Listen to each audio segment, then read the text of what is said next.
ஹிமாச்சல பர்வதம் ஜோரா இந்த மேகங்கள்லாம் எப்படி காட்சி கொடுக்கறது பாருங்க. ஸோ நீங்கள் நிச்சயமாக வரணும், கட்டாயம் பார்க்கணும் இந்த விஷ்ணு பிரயாகையை. நிச்சயமாக நீங்கள் பிரார்த்தனை பண்ணுங்க, பகவான் உங்களை அழிச்சுட்டு வருவான், கிருபா பண்ணுவான். பிரார்த்தனை பண்ணுங்க. எப்போ வருவேள் எப்படி வருவேன்றது பகவான் டிசைட் பண்ணுவான். என்னைக்கு வருவேள் யார் கூட வருவேள் பகவான் டிசைட் பண்ணுவான். நீங்கள் வருமா நாமஜபம் மட்டும் பண்ணுங்க. ராதே கிருஷ்ணா. ஜெய் ஜெய் ஜெய் ஜெய் போலோ பாரத் மாதா கி ஜெய். நல்லா பிரார்த்தனை பண்ணுங்க. இந்துக்கள் எல்லாம் இந்த வேகம் இருக்கணும். இது பாரத தேசம், இது இந்துஸ்தானம் அப்படின்ற வேகம் ஒவ்வொரு இந்துவுக்கும் வரணும். இந்த வேகத்தில் இந்துக்கள் இருந்தோம்னா ஒரு பயம் ஒன்றும் பேச முடியாது. சரியா? தாமிரபரணி புஷ்கரம் ஜோரா நடக்கணும், உலகமே கொண்டாடணும்.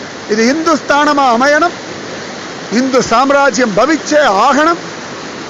நம்முடைய பிரார்த்தனை ஜெயிச்சே தீரும். அலகநந்தா மாதா மேல சத்தியம், தௌளி கங்கா மாதா மேல சத்தியம், விஷ்ணு பிரயாகை மேல சத்தியம். பாரத தேசம் சனாதன ஹிந்து தர்மத்தினுடைய உத்தமமான ஒரே தேசம். அகண்ட பாரதமா மாத்தி கொடுப்பான் பகவான், நடத்தி காட்டுவான். சத்தியம். ராதே கிருஷ்ணா. ஜெய் போலோ ஹிமாச்சல் பர்வதராஜ் கி ஜெய்.